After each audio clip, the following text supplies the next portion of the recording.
మన ప్రభువును మన రక్షకుడునైన యేసుక్రీస్తు ప్రభువారి పరిశుద్ధమైన నామంలో ఈ ఉదయకాల వాక్య ధ్యానమును వీడియో ద్వారా వీక్షిస్తున్న విశ్వాసులకు, సంఘమునకు, సేవకులకు, సకల పరిశుద్ధులకు దేవుని కృపయు సమాధానము ఆయన మందిరములో నుండి దీవెన మీకు కలుగునుగాక. ఆమేన్. ఉదయకాల వాక్య ధ్యానము కీర్తనల గ్రంథము 134వ అధ్యాయము. కీర్తనల గ్రంథము 134వ అధ్యాయం 2-3 వచనములను మనం ధ్యానం చేసుకుందాం. పరిశుద్ధ స్థలం వైపు మీ చేతులెత్తి యెహోవాను సన్నుతించుడి. భూమి ఆకాశమును సృజించిన యెహోవా సియోన్లో నుండి నిన్ను ఆశీర్వదించును గాక. పరిశుద్ధ బైబిల్ గ్రంథంలో చేయబడిన ప్రార్థన చాలా వరకు రాయబడిన ప్రార్థనలు మనకు సూచనలుగా, అనగా దేవునికి ఎలాగూ ప్రార్థన చేయాలో దృష్టాంతములుగా అవి రాయబడి ఉన్నవి. మనకు ఆశీర్వాదం కలగాలి అంటే మొదట దేవుని సన్నిధిలో నిలవబడే యోగ్యతను మనం పొంది ఉండాలి. అందుకే ఇక్కడ భక్తుడు ఏమంటున్నాడంటే, యాత్ర కీర్తనలో పరిశుద్ధ స్థలం వైపు మీ చేతులెత్తి యెహోవాను సన్నుతించుడి అంటున్నాడు.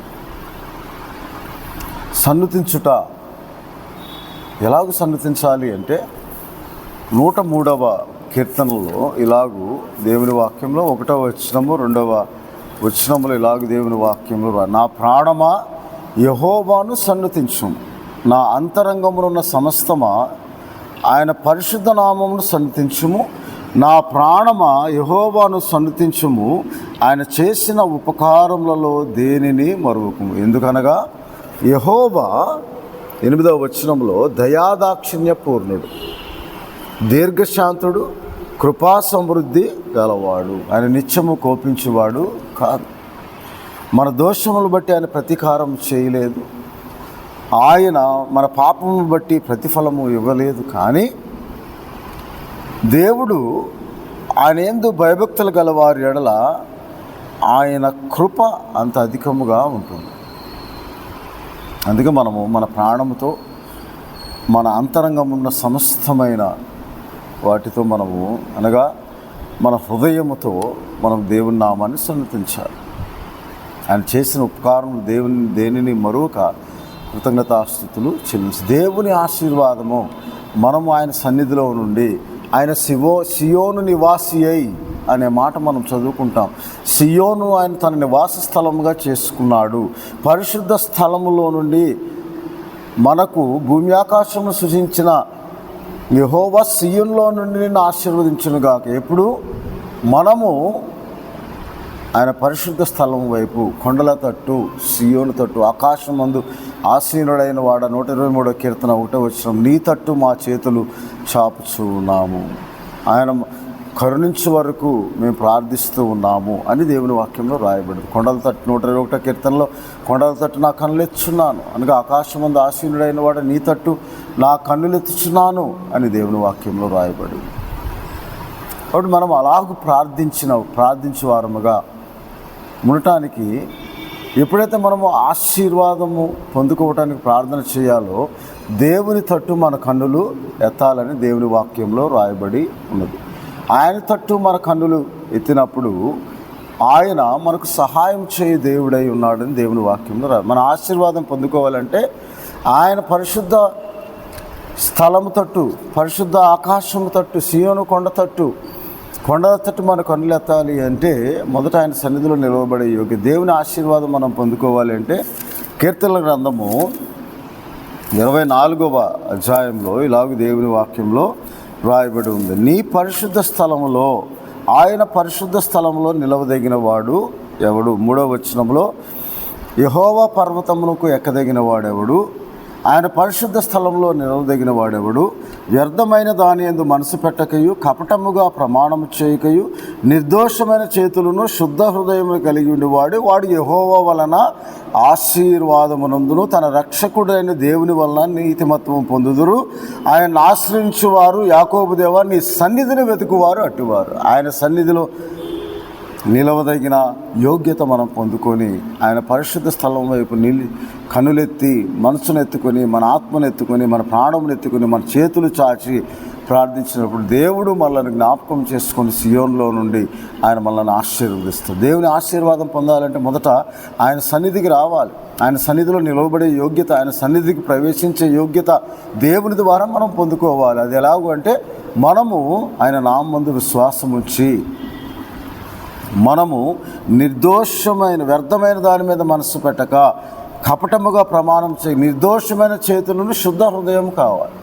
అది ఎలాగో అనుగ్రహింపబడుతుందంటే 51వ కీర్తనలో భక్తుడైన దావీదు చేసిన ప్రార్థన మనం చేయటం ద్వారా మనకు శుద్ధ హృదయం దేవుడు కలుగు చేస్తాడు. అనగా మనకు పాపక్షమాపణ అనుగ్రహించి మనల్ని విమోచించుట ద్వారా ఆయన యొక్క ప్రతిష్ఠిత జనాంగముగా మనము ఆయన సన్నిధిలో నిలవబడే యోగ్యతను ఆయనే మనకు అనుగ్రహించి, అందుకే ఇర్మియా గ్రంథంలో దేవుడు 51వ కీర్తన చదివిన తర్వాత మనం వాక్యం చదువుదాం. భక్తుడైన దావీదు ఇలాగ ప్రార్థన చేస్తున్నాడు. నా దోషము పోవునట్లు నన్ను బాగుగా కడుగుము, నా పాపము పోవునట్లు నన్ను పవిత్రపరచుము. నా అతిక్రమము నాకు తెలిసే ఉన్నవి, నా పాపం ఎల్లప్పుడూ నా ఎదుట ఉన్నది. నీకు కేవలము నీకే విరోధముగా నేను పాపం చేసి ఉన్నాను, నీ దృష్టి ఎదుట నేను చెడుతనము చేసి ఉన్నాను అని 10వ వచనంలో, దేవా నా యందు శుద్ధ హృదయము కలుగు చేయము, నా అంతరంగములో స్థిరమైన మనసును నూతనముగా పుట్టించుము. నీ సన్నిధిలో నుండి నన్ను త్రోసివేయకుము, నీ పరిశుద్ధాత్మను నా యొద్ద నుండి తీసివేయకుము. నీ రక్షణ ఆనందం మరలా నాకు పుట్టించుము, సమ్మతి గల మనసు కలుగు చేసి నన్ను దృఢపరచుము. 14వ వచనంలో, దేవా నా రక్షణకర్తయగు దేవా రక్తాపరాధము నుండి నన్ను విడిపించుము అంటున్నాడు. ఆ రక్తాపరాధమును విడిపింపబడాలంటే మనము 51వ కీర్తనలో చేయబడిన ప్రార్థన, అయ్యా నీ సన్నిధి నుండి నన్ను త్రోసివేయొద్దు, నీ సన్నిధిలో నిలవబడే యోగ్యతను నాకు దయచేయి. నేను వ్యర్థమైన దాని మీద మనసు పెట్టక శుద్ధ హృదయమును నిర్దోషమైన చేతులను నాకు కలుగు చేయి ప్రభువా అని. ఆ శుద్ధ హృదయం ఎవరు కలుగు చేస్తాడు? దేవుడు. ఎప్పుడు ఇలాగ మనం ప్రార్థన చేసినప్పుడు ఆ ప్రార్థన దేవునికి అంగీకారకృతమైన ప్రార్థన, దేవుని చిత్తమునకు అనుకూలమైన ప్రార్థన అని దేవుని వాక్యంలో రాయబడి ఉన్నది. అందుకే నా చేతులు నిర్దోషత్వమును బట్టి ఆయన నాకు సహాయము చేసినని, చూడు ప్రతిఫలం ఇచ్చినని కీర్తన గ్రంథం 18వ అధ్యాయము 24వ వచనం, కావున నేను నిర్దోషిగా ఉండుట చూచి తన దృష్టికి కనబడిన నా చేతుల నిర్దోషత్వం బట్టి నాకు ప్రతిఫలం ఇచ్చాను. దయగల వారి ఎడల నీవు దయ చూపించదు, యథార్థవంతుల ఎడల యథార్థవంతుడిగా ఉండు, సద్భావము గల వారి ఎడల నీవు సద్భావము చూపుదువు అని దేవుని వాక్యంలో రాయబడి ఉంది. కాబట్టి మనము ఆయన సన్నిధిలో నిలవబడే యోగ్యత మనం పొందుకోవాలి. అందుకే ఇర్మియా గ్రంథంలో యెహోవా దేవుడు ఇలాగూ సెలవిస్తూ ఉన్నాడు. ఆయన సన్నిధికి రావాలి అంటే ఆయనే మనలను ఆయన సన్నిధికి నడిపించాలి. నా సన్నిధికి వచ్చేవాడు ఎవడు? ఆయన సన్నిధిలో నిలవబడే యోగ్యత మనం పొందుకున్నప్పుడు మనము ఆయన సన్నిధికి వచ్చి ప్రార్థించినట్లుగా ఈ ప్రార్థన చేయాలి. అందుకే ఇర్మియా గ్రంథం 30వ అధ్యాయము 21వ వచనంలో, నా సమీపమునకు వచ్చుటకు ధైర్యము తెచ్చుకునేవాడు ఎవడు? నా సన్నిధికి వచ్చినట్లుగా నేనే వాడిని చేరదీసేదను, ఇదే యెహోవా. అప్పుడు మీరు నాకు ప్రజలయ్యుందురు, నేను మీకు దేవుడునై ఉంటాను అంటున్నాను. ఆయన సన్నిధికి రావాలంటే దేవుడే మనల్ని చేరదీయాలి. అప్పుడు మనము ఆయన ప్రజలు ఆయన చేర్చుకునేవారు. అందుకే నీ ఆవరణంలో నివసించినట్లు నువ్వు ఏర్పరచుకొని చేర్చుకునేవాడు ధన్యుడు అని 65వ కీర్తన 4వ వచనంలో రాయబడి ఉంది. కాబట్టి ఆయన సన్నిధిలో నిలవబడే యోగ్యత దేవుడు మనకు అనుగ్రహించినప్పుడు మనం ఆయన సన్నిధిలో నిలవబడి శుద్ధ హృదయంతో ఆత్మలో కపటం లేకుండా, కీర్తన గ్రంథం 32వ అధ్యాయం 1వ వచనంలో, యెహోవా చేత నిర్దోషిని అంచబడినవాడు ధన్యుడు, ఆత్మలో కపటం లేనివాడు ధన్యుడు, తన అతిక్రమలకు పరిహారం నిందినవాడు ధన్యుడు అని చెప్పి దేవుని వాడు యెహోవా సన్నిధిలో అందుకే సియోన్లో నుండి ఆయన నిన్ను ఆశీర్వదిస్తాడు. పరిశుద్ధ స్థలం వైపు మీ చేతులెత్తి ప్రార్థన చేయుడి. యెహోవాను సన్నతించినప్పుడు ఆ పరిశుద్ధ స్థలం వైపు ఆయన దిక్కునకు చూచి ఆత్మనెత్తుకొని ప్రార్థించాలి. 25వ కీర్తన 1వ వచనంలో రాయబడిన ప్రకారం మనం ఆయన దిక్కునకు చూచి ఆత్మనెత్తుకోవాలి. అలాగే 143వ కీర్తనలో కూడా మన ప్రాణమును ఆయన వైపునకు ఎత్తుకొని, మన మనస్సును ఆయన వైపునకు ఎత్తుకొని మనం ప్రార్థన చేయాలని దేవుని వాక్యంలో రాయబడి ఉన్నది. కాబట్టి మనము ఆయన సన్నిధిలోని ఆశీర్వాదము పొందుకోవాలి అంటే ఎప్పుడైతే మనం అలాగూ ఆయన కరుణించే వరకు, కృపచూపు వరకు, దయచూపు వరకు మనం ప్రార్థన చేసి ఆయన సన్నిధిలో ఆయన దిక్కునకు చూసి ఆత్మను ఎత్తుకొని మన మనస్సును ఎత్తుకొని మనం ప్రార్థన చేయాలని, ఆయన నామముకు తగిన మహిమ ఘనత ప్రభావం మనం ఆరోపించాలని 143వ కీర్తనలో ఇలాగూ 6వ వచనం, నీ తట్టు నా చేతులు చాపుచున్నాను, ఎండిపోయిన భూమి వలె నా ప్రాణం నీ కొరకు ఆశపడుచు ఉన్నది. 8వ వచనము, దేవా నీ యందు నేను నమ్మిక ఉంచి ఉన్నాను, ఉదయంలో నీ కృపావార్తను నాకు వినిపింపు, నీ వైపునకు నా మనస్సును ఎత్తుకొనుచు ఉన్నాను అని ప్రార్థన చేస్తున్నాడు. కీర్తన గ్రంథం 25వ అధ్యాయంలో 1వ వచనం, యెహోవా నీ దిక్కునకు చూచి నా ఆత్మనెత్తుకొనుచున్నాను, నా దేవా నీ యందు నమ్మిక ఉంచి ఉన్నాను అని ప్రార్థన చేస్తుంది. అలాగూ మనం ప్రార్థించి దేవుని కృపకు పాత్రలుగా ఎంచబడినప్పుడు ఆయన పరిశుద్ధ స్థలం వైపు, ఆయన ఆకాశం ముందు ఆసీనుడైన వాడ నీ తట్టు నా కన్నులు ఎత్తుచున్నాను, నీ దిక్కునకు చూచి నా ఆత్మను ఎత్తుకుంటు, నా ప్రాణం ఎత్తుకుని ప్రార్థిస్తున్నాను. ఆశ్రయము నీవు, ఆకాశం ముందు నీవు తప్ప నాకెవరున్నారు ప్రభువా, నా ఆశ్రయము, నా కొండ, నా కోట, నా దుర్గము నీవే, నా శైలము నీవే, నిన్ను ఆశ్రయించుచున్నాను ప్రభువా, నీకు ప్రార్థిస్తున్నానని మనం ప్రార్థించినప్పుడు దేవుడు 115వ కీర్తనలో, అందుకే అనుభవపూర్వకంగా రాయబడిన ఈ స్తుతి కీర్తనలు ఆశీర్వాద కొరకు దావీదు భక్తుడు ప్రార్థించాడయ్యా, నీవు ఆశీర్వదించిన ఎడల నా కుటుంబం నిత్యము నీ సన్నిధిని ఆశీర్వాదకరంగా ఉండును అని సమూయేలు గ్రంథంలో, దినవృత్తాంత గ్రంథంలో భక్తుడైన దావీదు ప్రార్థన చేస్తాడు. చూడండి ఒకసారి, మొదటి దినవృత్తాంత గ్రంథంలో ఇలాగూ దేవుని వాక్యంలో 17వ అధ్యాయంలో భక్తుడైన దావీదు 27వ వచనంలో, ఇప్పుడు నీ దాసుని సంతతి నిత్యము నీ సన్నిధిని ఉండునట్లుగా దానిని ఆశీర్వదింపని అనుగ్రహించి ఉన్నావు. యెహోవా నీవు ఆశీర్వదించిన ఎడల అది ఎన్నటికీ ఆశీర్వదింపబడి ఉండు. ఎప్పుడు ఆశీర్వదిస్తాడంట? కీర్తన గ్రంథం 115వ అధ్యాయంలో ఇలాగ దేవుని వాక్యంలో రాయబడి ఉన్నది. ఏమని అంటే చూడండి, 11వ వచనంలో, యెహోవా యందు భయభక్తులు గలవారులారా, యెహోవా యందు నమ్మిక ఉంచుడు, ఆయన వారికి సహాయము, వారికి కేడము. యెహోవా మమ్మను మర్చిపోలేదు, ఆయన మమ్మను ఆశీర్వదించును, ఇశ్రాయేలును ఆశీర్వదించును, అహరోను వంశస్థులను ఆశీర్వదించును, పిల్లలనేమి పెద్దలనేమి తన యందు భయభక్తులు గలవారిని యెహోవా ఆశీర్వదించును.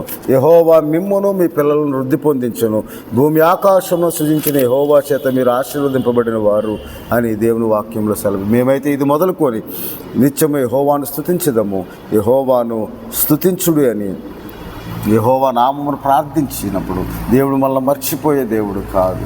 ఆయన విడువక ఎడబాయక కాపాడే దేవుడు. మన పరిశుద్ధ స్థలం వైపు మన ఆత్మను ఎత్తుకొని, మన మనస్సును ఎత్తుకొని, ఆకాశమందు ఆసీనుడైన వాడు, కొండల తట్టు నా కన్నులు ఎచ్చున్నా, నాకు సహాయం ఎక్కడి నుంచి వచ్చును, ఆకాశమందు నీవు తప్ప నాకు ఎవరున్నారు, నీ వలన నాకు సహాయం కలుగును, భూమి ఆకాశం సృజించిన యెహోవా వలన మీకు సహాయం కలిగిన. 124వ కీర్తనలో రాయబడిన ప్రకారం భూమి ఆకాశం సృజించిన యెహోవా నామం వల్లనే మనకు సహాయం కలుగుతుందని, ఆ సహాయం బట్టి ఆయన నామమును సన్నతించేవారముగా, స్తుతించేవారముగా, స్తోత్రం చెల్లించేవారముగా, ఆయన నామమునకు తగిన మహిమ ప్రభావములు ఆరోపించేవారముగా మనం ఉన్నప్పుడు ఆయన మనల్ని మర్చిపోడు.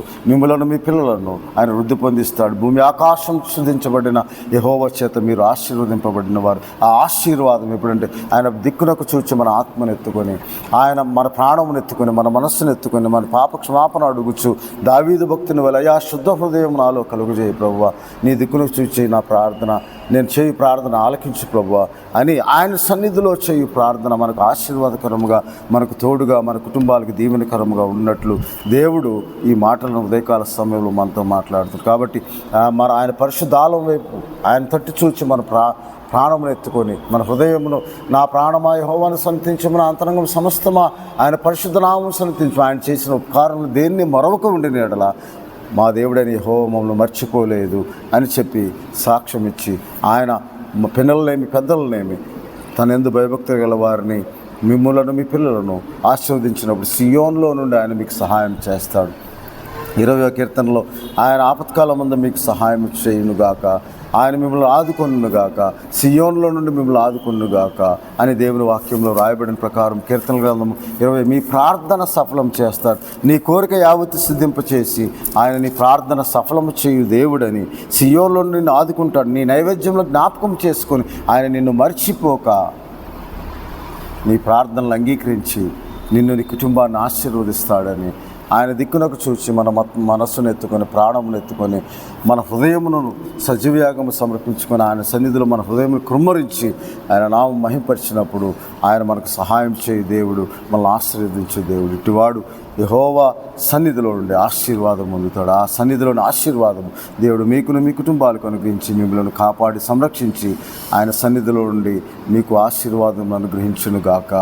ఆమేన్. యెహోవా మిమ్మల్ని ఆశీర్వదించునుగాక, ఆయన కాపాడి సంరక్షించునుగాక, ఆయన మీ ప్రార్థనలకు సఫలపరచునుగాక, ఆయన మీకు కృపను కనపరచునుగాక, ఆయన శుద్ధ హృదయమును ఆయన సన్నిధిని మీకు తోడుగా ఉంచి పరిశుద్ధాత్మను మీ ఎదురును తీసివేయక రక్తాపరాధమును విడిపించి మనలను ఆయన జ్ఞాపకం చేసుకొని ఆత్మ సంబంధమైన ప్రతి ఆశీర్వాదమును మనకును మన కుటుంబాలకు అనుగ్రహించునుగాక.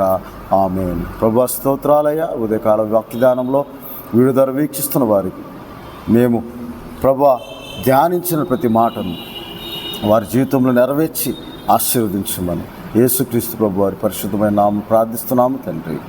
ఆమేన్. మన తండ్రి అయిన దేవుని ప్రేమ, ప్రభువుని రక్షకుడైన యేసుక్రీస్తు వారి కృప, పరిశుద్ధాత్మనిచ్చే ఆదరణ, కాపుదల, సంరక్షణ, కృపాక్షేమములు ఆయన మందిరంలో దీవెన మీకు దయచేయునుగాక, స్వస్థత దయచేయునుగాక, ఆయన మందిరంలో క్షేమము దయచేయునుగాక, ఆయన మందిరంలో నుండి మిమ్మల్ని జ్ఞాపకం చేసుకొని మిమ్మల్ని ఆశీర్వదించునుగాక, మీ ప్రయత్నములను సఫలపరచునుగాక, మీకు విజయము కలుగు చేయునుగాక, మీ ప్రార్థనలు ఆయన అంగీకరించి సఫలపరిచి మీ కోరిక యావత్తు సిద్ధింపచేసి ఆయన మందిరంలో నుండి దీవెన మీకు అనుగ్రహించునుగాక.